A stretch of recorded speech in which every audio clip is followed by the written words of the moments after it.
byayogera wahum ya'lamun nga nabo bennyini bakimanyi nti byeboogera bulimba bwerere. Allah subhanahu wa ta'ala abatuukiriza n'abagamba nti mubo mulimu abakyusakyusa ennimi zaabwe bwe babeera nga basomera abantu ekitabo naye ng'ebigambo bye babavuunulira baagala okubalogozesa nti kitabo kya Allah naye nga si kitabo kya Allah. ما كان لبشر أن يؤتيه الله الكتاب والحكم والنبوة ثم يقول للناس كونوا عبادا لي من دون الله ولكن كونوا ربانيين بما كنتم تعلمون الكتاب وبما كنتم تدرسون. الله سبحانه وتعالى atunyumizanga ategeeza wama kana libasharin tikibiranga keri muntu yenna ayyutiyahu Allahu alkitaba Allah subhanahu wa ta'ala okubanti amulonze namuwe ekitabo. Allah subhanahu wa ta'ala okussa ayeno yayadda mbasajja abaali bazze eri nabbi Muhammad sallallahu alaihi wasallam nga bawarabu naye nga bayingira obukristaayo mu kitundu ky'e Najran, kubanga yadde obusiraamu bwali tebunnaba kujja, obukristaayo bwali bwayingira dda mu kizinga ky'abawarabu naye nga buli mu kafo akayitibwa Najran. Abantu baamu nga bakakasiza ddala nti Isa alayhi salaam yali Katonda yennyini.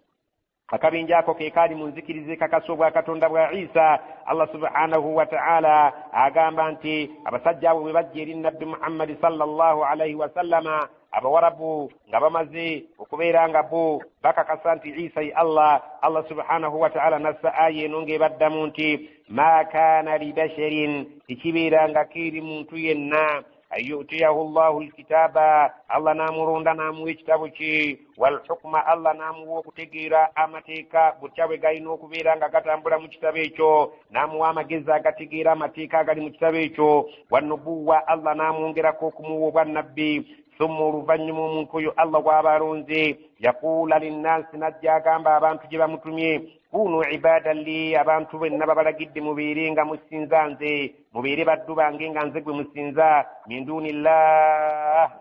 naaleka okubagamba okusinza Allah. Walakin naye kunu rabbaniyina, Allah subhanahu wa ta'ala agamba bannabbi bange bemba nnonze bwe baba bazze bategeeza butegeeza abantu nti mubeere abantu bannaddiini abategeera Allah nti ye mulezi wammwe. Bima kuntum tuallimuna alkitaba, abantu mmwe ab'e Najirani mukimanyi. Kunu rabbaniyina, mubeere abatya Allah. Abantu b'e Najirani abazze okututegeeza nti Isa bw'atyo bwe yeefuulira Allah nga bamutumye eri abantu abeere nga abategeeza nti musinze Allah. Isa n'abeera nga ate yeefudde n'agamba nti nze Allah gwe mba musinza, muleke okusinza Allah. Allah subhanahu wa ta'ala agamba mu bannali ntumye bannabbi bange bonna teri yali yanneefuulidde, nandyamu olukwe n'abeera ng'agamba abantu basinze ye baleke okusinza Allah n'amutumye. Walakin naye Allah subhanahu wa ta'ala agamba basajja b'e Najirani nti mwali badde mwegendereza, kubanga Allah akyayagala mu mmwe. Kunu rabbaniyina, mubeere abategeera Allah. Kunu rabbaniyina, mubeere abakakasa nti Allah subhanahu wa ta'ala ye mulezi wammwe era gwe mulina okusinza. Bima kuntum tuallimuna alkitaba, kubanga mwe abazze wano e Najirani mukimanyi bulungi nti mu bitabo byammwe bwe musoma mubadde mubeera nga tuallimuna alkitaba, muyigiriza abantu ekituufu Isa kye yasomesa. Era mubeere nammwe nga mutya Allah, mubeere nga mutegeera Katonda wammwe, kulwokubanga mubadde muyigiriza ekitabo okuva edda n'edda nga muyigiriza abantu Allah subhanahu wa ta'ala. Wa bima kuntum tadrusuuna, ate mubadde musoma ebitabo bingi, mubadde musoma ennyiriri nnyingi. Ennyiriri ezo muzeetegereze nnyo okusinziira bye mubadde muyigiriza abantu n'ebyo byennyini bye mubadde musoma. Oluusi nga mubituusa ku bantu, oluusi nga temubituusa ku bantu. Ebyo byonna bye musirikidde n'ebyo bye mubuulira abantu muteekeddwa okubeera nga muli barrabbaniyin, abatya Allah subhanahu wa ta'ala, olw'okubeera nti Allah subhanahu wa ta'ala kaya alina okusinzibwa. So Isa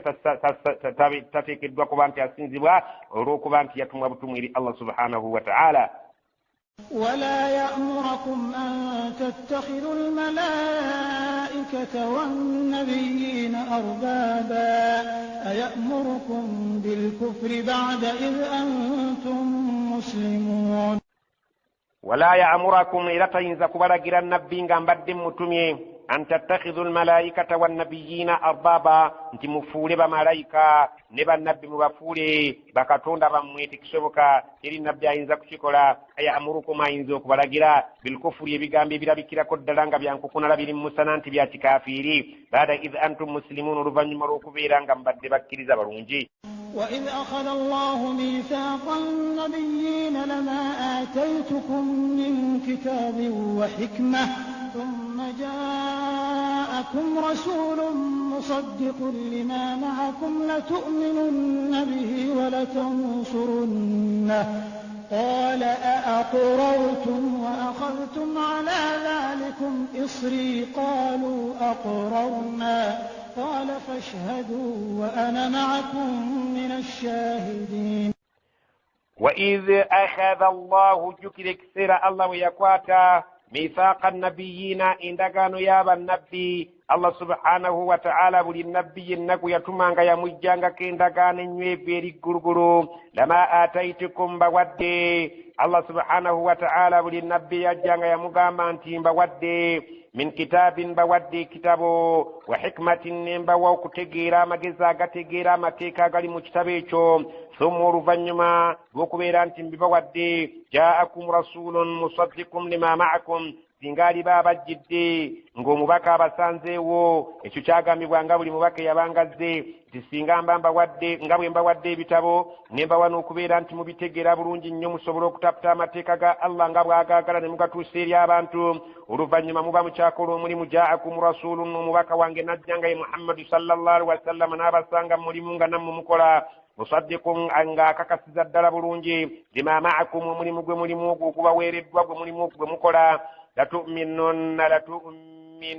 bihi. Allah subhanahu wa ta'ala yabakolanga kendagaano n'abagamba nti muteekwanga buteesa okubeera nga mumukkiriza nabbi oyo singa abeera nga abasanzeewo wala tansurunna mwina okubeera nga mumutaasa ku ddimu lyali baayolekedde. Qaala Allah subhanahu wa ta'ala agamba nti endagaano yange bwe nagikwata ku buli nabbi yenna gwe nabanga ntumye ne mugamba nti nabbi Muhammadi bw'ali baakusanze mu kisaawe ng'okyaweereza oteekwa okubeera ng'omukkiriza oteekwa okubeera ng'ojja kumutaasa. Qaala buli nabbi yaddangamu nga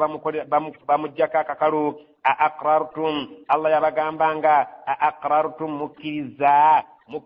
ekyo kye mbagambye okusinziira ku bitabo bye mbawadde n'amagezi agabitegeera obulungi ne musobola okubinnyonnyola abantu. Singa omubaka alijja n'akakasa ebintu ebyo muli mukkiriza ne muli mutaasa ekyo mukikkiriza. Wa akhadhtum ala dhalikum isri ne ku ekyo gye njogedde muyinza okumpaako akakalu ne mubeera nga endagaano yange eyo mugikuumye eggulugulu. Qaalu ne bamuddamu bannabbi bonna Allah tunyumiza nti baagambanga aqrarna tukkiriza ekyo kyotugambye.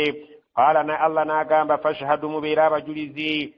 wa ana ma'akum min ash-shahidin nange ndi wamu nammwe okubeera omujulizi nti buli nabbi yenna agenda kubeera nga akkiriza nabbi Muhammad sallallahu alaihi wasallama era amuyambe era ako kaalinga kakalu nga yendagaano ya ggulugulu Allah subhanahu wa ta'ala yakolanga ne bannabbi be nga bagenda okujja mu ddimu ly'okuweereza okubeera nga bakoowoola abantu okudda eri Allah subhanahu wa ta'ala. فمن تولى بعد ذلك فأولئك هم الفاسقون.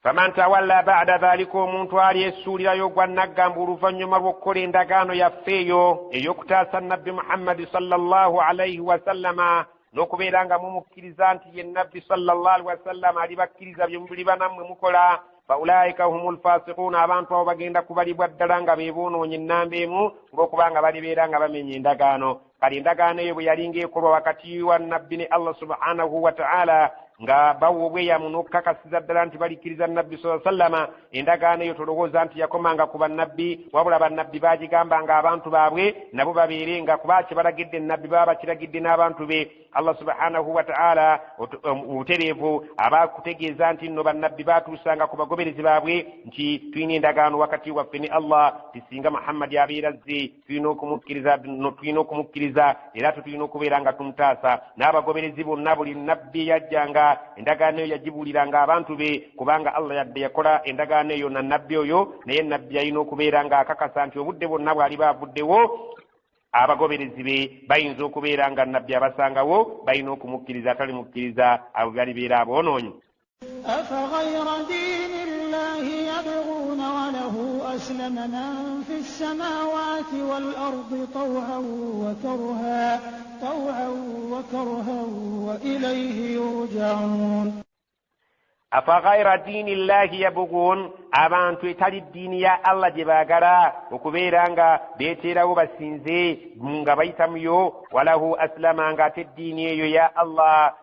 aslama man fi samawati wal ardi eddiini ya Allah eyo bagijeemulukukira abo abali mu ggulu ne mu nsi ne babeera nga gye bawulira tawan mu kwagala wa karahan ne mu mpaka kifuba ddembe abantu abali mu ggulu ne mu nsi ebitonde ebiri mu ggulu ne mu nsi eddiini y'obusiraamu eddiini ya Allah subhanahu wa ta'ala eyo gyateekawo kuno ku nsi okubeera nga asinzibwa nga tagattibwako kintu kirala yeddiini eyo ekola mu ggulu ne mu nsi ng'abantu bateekwa okugikozesa mu kifuba ddembe baagala oba tebaagala wa ilaihi yurja'un ate eri Allah subhanahu wa ta'ala nga gyali era gye bajja okudda oluvannyuma lw'okuba mu bulamu bw'ensi ekyo kiraba bulabi nti nno eddiini y'obusiraamu yadde emaze ebbanga ddene ng'ebintu ebyo byeyigiriza abamu tebabikkiririzaamu naye mu kwagala n'obutayagala abantu batandise okubeera nga babigondera gamba ng'okutayirira abaana kimaze ebbanga ddene okuva nabbi sallallahu alaihi wasallam bukyava omwaka gwa hijiri mu mwaka 1433 abantu kyebajje bategeere nti ekigambo okutayirira kyetaagisa muno mu nsi okutwala amazzi mu ttooyi kyetaagisa Allah subhanahu wa ta'ala agamba nti eddiini eyo ya Allah abali mu ggulu ne mu nsi balina okubeera nga bagigoberera mu bulungi ne mu bubi ate era nga bakakasa nti gyali gye bajja okudda nga bavudde wano ku nsi قل آمنا بالله وما أنزل علينا وما أنزل على إبراهيم وإسماعيل وإسحاق ويعقوب والأسباط وما أوتي موسى وعيسى والنبيون من ربهم لا نفرق بين أحد منهم ونحن له مسلمون قل bagambe abantu abo abatakkiriza gwe bagambe amanna billahi ffe tukkiriza Allah subhanahu wa ta'ala ng'abasiraamu wama unzila alaina n'ebyo ebyassibwa ku ffe nga ye Qur'ani nayo tugikkiriza bulungi wama unzila ala Ibrahima tukkiriza byonna ebyakka ku nabbi Ibrahim wa Ismaila ne mutabani wa Ismail wa Ishaqa ne mutabani wa Ishaqa wa Yaqubu ne Yaqubu ebyo byonna tubikkiriza bulungi wal asbat n'abazzukulu ba Yaqubu n'abaana ba Yaqubu abaali 12 oba abazzukulu be Allah subhanahu wa ta'ala agamba abaana ba Yaqubu abo abaali 12 Allah subhanahu wa ta'ala agamba tukkiriza bagambe nti ffe tetusosola abonna bannabbi tubakkiriza wama utiya Musa tukkiriza ebyaweebwa Musa mu Tawraati wa Isa n'ebyaweebwa Isa mu Injil wannabiyuuna min ba'dihim ne bannabbi abajjaawo oluvannyuma lwabwe byonna ebintu ebyo Allah subhanahu wa ta'ala bye yabatuma nabyo okujja okubituusa eri abantu ffe tubikkiriza nti gaali mazima agaava eri Allah la nufarriqu bayna ahadin minhum tetusosola wakati w'abatume ba Allah be yatuma wano mu ntume yenna ffe situekubiira ebyo bonna tubakkiriza kyekimu wa nahnu lahu muslimun eri Allah subhanahu wa ta'ala ffe gye tujeemulukukira bwatugamba nti mubakkirize nga ffe tukkiriza tetusosolanga amadiini amalala be gakkirizaako bannabbi abamu ng'ate abalala tebabakkiriza ومن يبتغي غير الإسلام دينا فلن يقبل منه وهو في الآخرة من الخاسرين ومن يبتغي غير الإسلام دينا omuntu alinoonya eddiini etali busiraamu kubanga gyayagala ayitemu okutuuka eri Allah mbu ng'amusinza falan yuqbala minhu Allah agamba eyo eddiini tegenda kubeera ng'ekkirizibwa okuva eri omuntu oyo wa huwa fil akhirati min alkhasirin ku lunaku lw'enkomerero yerinda agenda kubeera mu bantu abaafaafaganirwa obulamu bwabwe n'emirimu gyabwe ebyo bye baakola kuno ku nsi كيف يهدي الله قوما كفروا بعد إيمانهم وشهدوا أن الرسول حق وجاءهم البينات والله لا يهدي القوم الظالمين كيف يهدي الله قوما بتكتون بواينزو كرونغامي abantu كفروا أباكفورا بعد إيمانهم ورفن مروب كرزا بابغي bayingira mu busiraamu ate oluvannyuma ne babeera nga babuvaamu washahidu ng'ate era bakakasa bulungi anna rasula haqqun nti omubaka ye wannama ddala Allah subhanahu wa ta'ala gwe yatuma nabbi Muhammad bamukakasa bulungi abamu bayingiranga mu busiraamu nga bamaze okukakasa nti nabbi Muhammad sallallahu alaihi wasallam mubaka wa Allah ate oluvannyuma ne bukeesa enkya nga baterebuse ne babuvaamu Allah subhanahu wa ta'ala atunyumiza wajaahumul bayyinatu ng'ate obunyonyofu bumaze okubatuukako ti nabbi Muhammad ne Qur'ane bintu ebyava eri Allah subhanahu wa ta'ala Allah yassa Qur'ani ng'eva gyali ebeere ng'ejja ekulungamya abantu ng'eyita ku nabbi Muhammad sallallahu alaihi wasallama Qur'ani ezzengiirisa obunyonyofu obulagira ddala nti eddiini eno yeddiini ya Allah wallahu la yahdi alqawma adh-dhalimin Allah tayinza kubeera ng'alungamya abantu bali azaamaanya أولئك جزاؤهم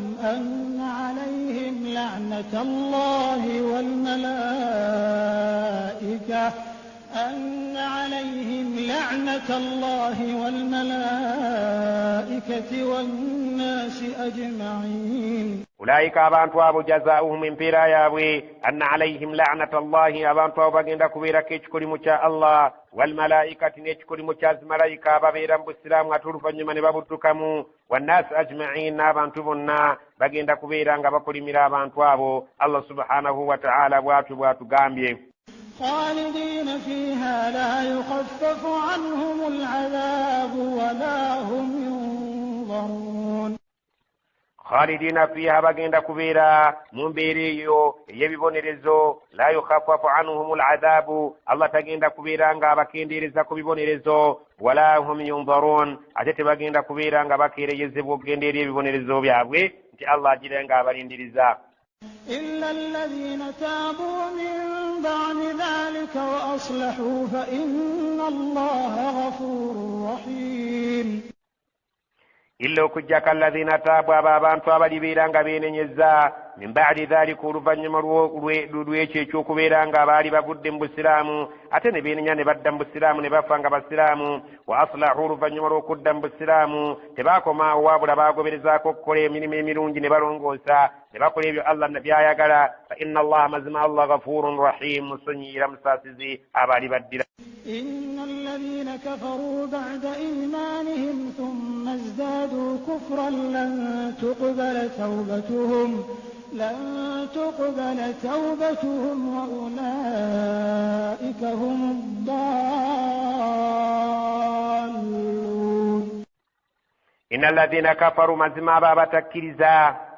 nga be bayahudi be bagoberezi aba Isa abayahudi ekiseera kyatuuka ne babeera nga abayahudi Allah subhanahu wa ta'ala tukimanyi bulungi nti abantu ba Musa be tuyita abayahudi baatuuka ekiseera ne babeera nga bakkiriza Musa ate oluvannyuma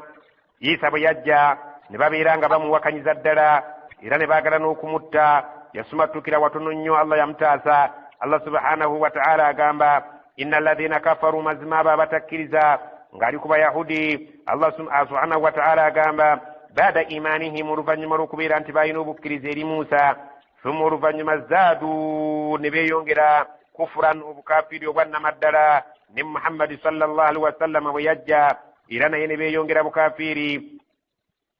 Isa tebamukkiriza era ne beeyongera obukafiri nga Muhammad azze ne Muhammad ne baagala okumuttira naye yayitira ku lugwanyu baamusaliranga enkwe ezimutta oluvannyuma ne beeyongerera ddala obukafiri oluvannyuma lw'okutuma Muhammad sallallahu alaihi wasallama Allah agamba abantu abayisa ekiko ekyo abaakaafuwala oluvannyuma lw'okubeera nti baali bakkiriza baakaafuwala ne batakkiriza Isa so nga baali bakkiriza nga bakkiriza Musa Muhammad bwe yajja zaadu kufura ne beeyongera obukafiri ne babbinkira lan tuqbala taubatuhum Allah tagenda kukkiriza tawuba yaabwe singa bali be bafiiridde ku mbeera eyo wa ulaika humu ddalluun abo be baabuze abannamaddala inna alladhina kafaru wa matu wa hum kuffarun falan yuqbala min ahadihim mil'ul ardi dhahaban walaw iftada bihi أولئك لهم عذاب أليم وما لهم من ناصرين إن الذين كفروا مزما بتكريزا وماتوا نبفا نبفا مبين سبنو وهم كفار قدلا بطوف بكافير تبكوز التوبة falan yuqbala min ahdihim Allah tagenda kukkiriza okuva eri omukubo abafudde mu ngeri y'ekikafiiri nga tebeenenyeza mil'ul ardi ebijjuza ensi eno zahaban ne bwali bazaabu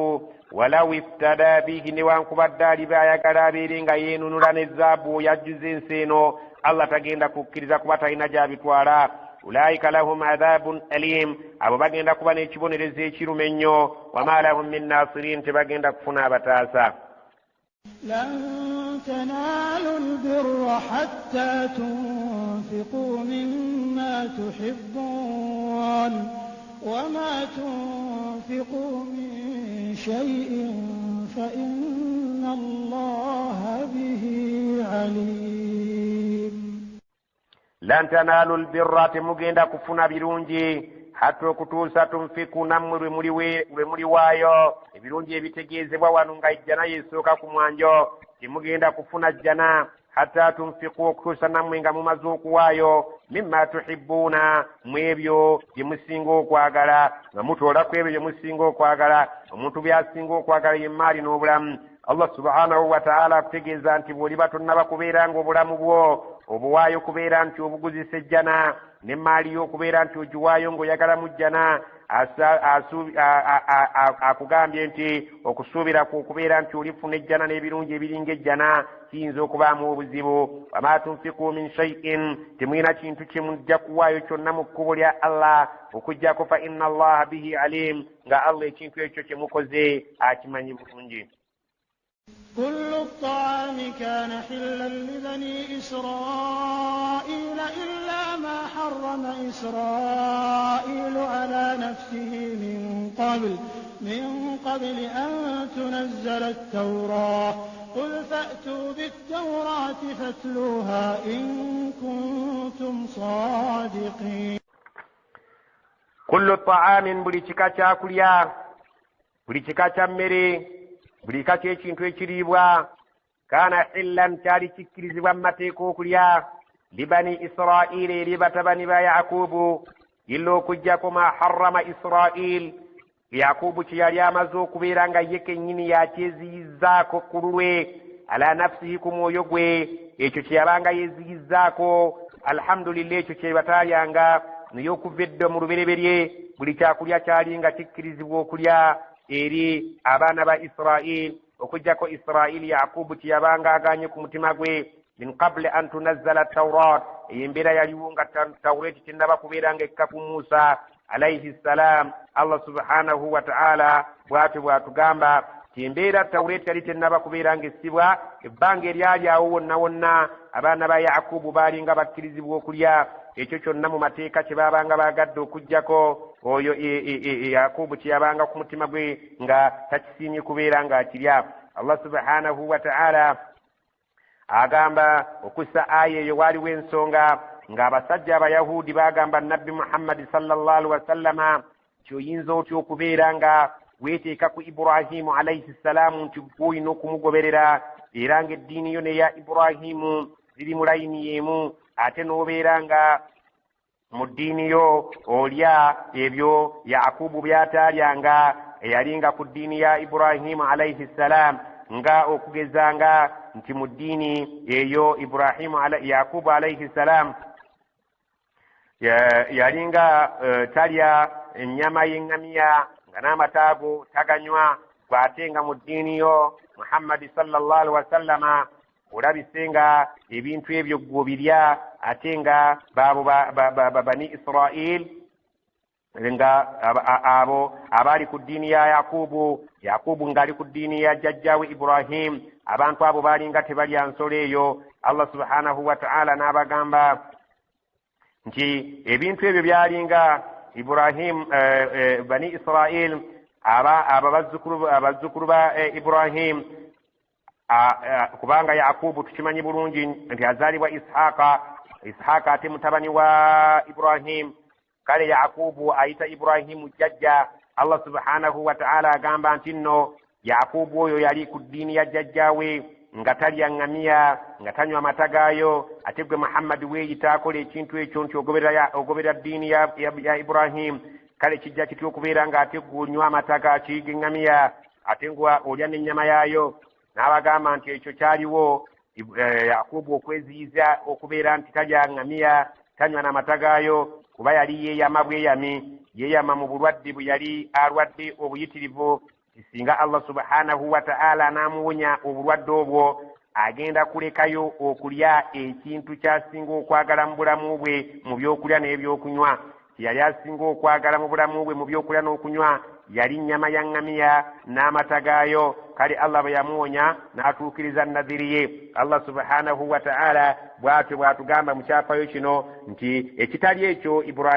Yakubu kye yeeziyiza ku mutima gwe okubeera ntajja kirya nga bwe tukirabye, byonna ebisigadde byali ki? Byali bikkirizibwa nga Tawuraati tennaba kubeera ng'ejja. Ekiseera ky'emabega byonna ebintu by'okulya byali ki?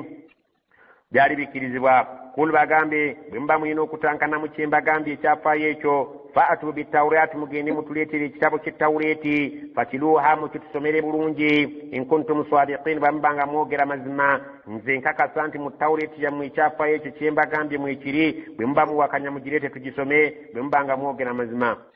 فمن افترى على الله الكذب من بعد ذلك فأولئك هم الظالمون.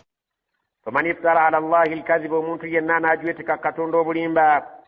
من بعد ذلك ورفنما ريبيو فأولئك هم الظالمون وبجا كبيرا ببالي زمان يابن مدلا. قل صدق الله فاتبعوا ملة إبراهيم حنيفا وما كان من المشركين. قل باقامي صدق الله، الله يقرأ مزما جنيني، الله يروكو في الدنيا يقرأ مزما. واتبعوا مقبرر ملة إبراهيم الدين يا إبراهيم حنيفا يليا وكانكم الدين يا مرلانغا يسنزا الله يكا وما كان من المشركين. إبراهيم تابلانغكم بانتو بسميزي أبسنزا مسنم. إن أول بيت وضع للناس للذي ببكة مباركا وهدى للعالمين. إن أول بيت مزمين جو يسوكرا ودلم نمسكا سانغواو وضع للناس yateekirwa abantu okubeera nga gye basaara batunudde kubanga gye basinzizaako, babeere nga bagyetooloola, babeere nga basaara batunuddeyo nga kyekibula kyabwe. Enju eyo yasookerawo ddala wudia linnaasi, okuteekirwawo abantu, nga enju Allah subhanahu wa ta'ala gye yasooka mu nsi muno eriruddawa, ladhi bibakka ye yesangibwa e Makka mu kiwonvu mubarakan eky'omukisa, wa hudan lilalamin, era nga wewali obuluŋŋamu eri ebitonde byonna. Ebitonde byonna bisaala bitunuddewa nga bitunudde eyo ku Kaaba. فيه آيات بينات مقام إبراهيم ومن دخله كان آمنا ولله على الناس حج البيت من استطاع إليه سبيلا ومن كفر فإن الله غني عن العالمين. فيه kunjweko kuliko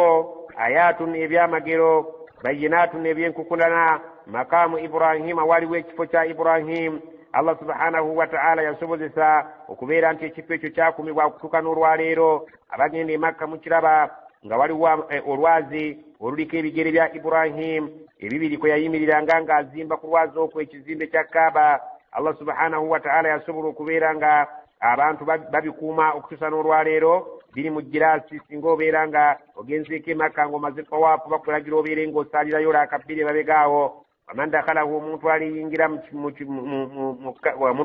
e Makka n'abeera ng'ayingidde awali Kaaba n'ensalo za Kaaba, kaana aminan, abeera mu mirembe. Omuntu singa abeera nga ayingidde mu kibuga ekyo abeera mirembe myereere nga talina mu maali ye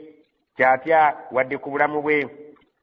Walillahi ala nnasi hijjul bayti, Allah subhanahu wa ta'ala yalalika ku bantu okubeera nga balina mu buwangazi bwabwe omulundi gumu okugenda okubeera nga balambula enju ya Allah ng'etteeka. Man istataa ilayhi sabila, eyo abasobodde okubeera ng'afuna entanda n'entambula ebeera ng'esobola okumutuusa eri ekkubo lya hijja. Waman kafara, omuntu yenna anaawakana ng'alina obusobozi n'agaana okubeera ng'akola hijja, inna Allaha ghaniyyun, Allah mugagga, anil alamin, talina kyeyeeguya bitonde bye bisigaddewo webyo ebitaagende. قل يا أهل الكتاب لم تكفرون بآيات الله والله شهيد على ما تعملون.